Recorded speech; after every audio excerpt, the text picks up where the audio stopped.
నిలబడ్డడురా భయపెట్టిన చల్ బ్రతికున్నడురా ఆడబిడ్డలని నిందించినరు కార్యకర్తలని వేధించినరు ఓర్చుకొని ఓర్చుకొని కట్టలని తెంచుకొని చూసుకొని దూసుకొని గర్జించి దూకినడు చల్ ఓహో చూలు విప్పి దూకినది ఎల్లో సింహము దడుసుకొని ఉరుకుతది రౌడీ సంఘము జై జై చంద్రన్న జై జై జై నిన్న పేదవడన్న ముందడుగై ఓరమి సమ్మెని పెట్టినది తెలుగుదేశము తల రాత మార్చుకుంటది ఆంధ్ర రాష్ట్రము జై జై చంద్రన్న జై జై జై నిన్న పేదవడన్న ముందడుగై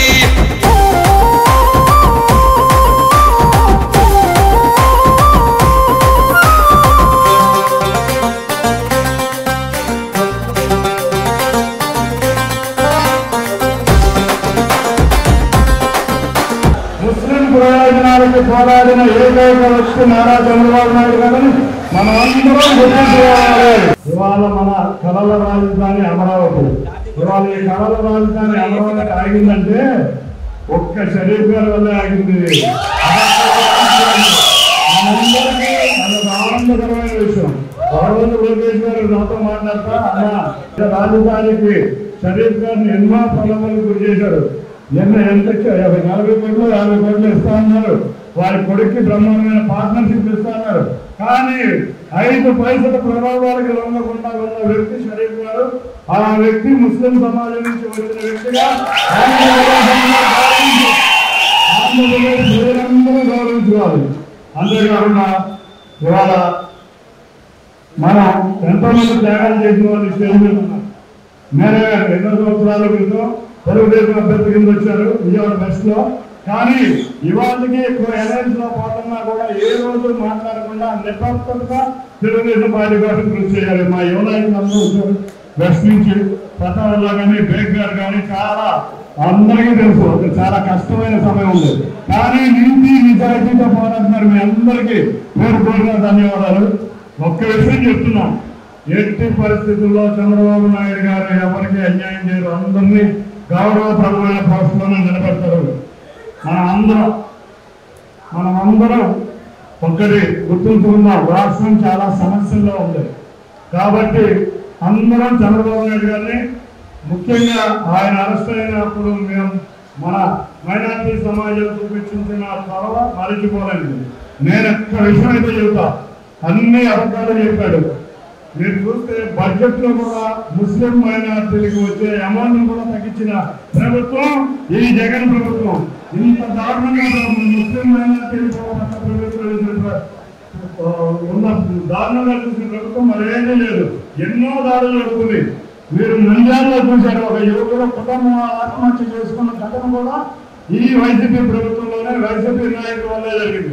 అసలు అన్నిటికన్నా ముఖ్యంగా జగ్గయ్యపేటలో 2014 నుంచి 2019 వరకు శ్రీరామ్ తాతయ్య గారు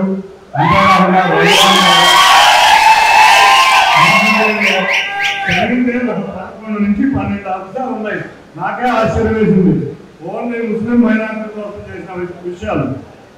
దుర్హన్ పథకం కింద 400 మందికి పెళ్లి సమయంలో జగ్గయ్యపేట నియోజకవర్గంలో ఇచ్చారు.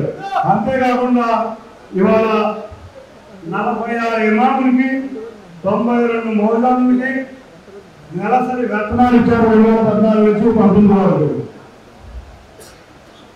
రంజాన్ సందర్భంగా 6 కోట్లకి మనకి రంజాన్ పాపాలు ఇచ్చారు. జగ్గయ్యపేట నియోజకవర్గంలోనే మీరు చూశారు. మళ్ళీ వైసీపీ ప్రభుత్వం వచ్చిన రంజాన్ పాపాలు ఎక్కడన్నా కనపడలా, ఎక్కడా కనపడలా. అంతేకాకుండా మైనార్టీ కార్పొరేషన్ ద్వారా రుణాలు సుమారు 2000 కుటుంబాలకు జగ్గయ్యపేటలో మైనార్టీ కార్పొరేషన్ ద్వారా రుణాలు ఇవ్వడం జరిగింది. పేద ముస్లింలు వైద్యం నిమిత్తం 200 మందికి 2 కోట్ల రూపాయలు, చంద్రన్న బీమా ద్వారా 2 లక్షల రూపాయలు 50 మంది ముస్లింలకి, మసీదులకు షాదీ కారణంగా 2.5 కోట్లు. ఇట్లా చెప్తే చాలా ఉన్నాయి. మైనారిటీలకి చూసే ఏమన్నా ప్రభుత్వం ఉందంటే అది చంద్రబాబు నాయుడు గారు. వారిని తప్పకుండా గర్వించుకున్నాం. ఉద్దేశం అందరికీ ఉంది. మీరందరూ కలిసికట్టుగా ఉండి మన సమాజంలో మన మసీదుల్లో ఎక్కడన్నా ఉన్నప్పుడు మన రాష్ట్ర భవిష్యత్తు గురించి అందరికీ మనం ఓటు ప్రచారం చేయాలి. ఒక్క విషయం చెబుతున్నా, నా కుటుంబం ఈ స్థితిలో ఉన్నదంటే ఏకైక నాయకుడు నారా చంద్రబాబు నాయుడు గారు. ఆయన 2 సార్లు ఎంపీ పదవి ఇచ్చారు. అటువంటి వ్యక్తిని మేము జీవితాంతం మర్చిపోకూడదు. కొంతమంది వ్యక్తుల్ని వారినే విమర్శించే స్థాయికి దిగారు. అటువంటి వ్యక్తుల్ని దారుణంగా ఓడించి ప్రజా జీవితంలో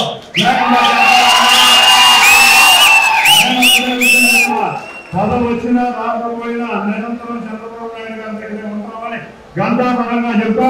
మీతో పాటు నేను కూడా చాలా ఎక్కువగా ఆనందపడతాను. అట్లా ఉండాలని చెప్పుకుంటా. ఇవాళ తిరువురులో మెడికల్ క్యాంప్ ఉందో అందుకని అన్నిగా వేరుగా భావించొద్దు. తప్పకుండా మరొకసారి మీ అందరితో కూర్చుంటాను.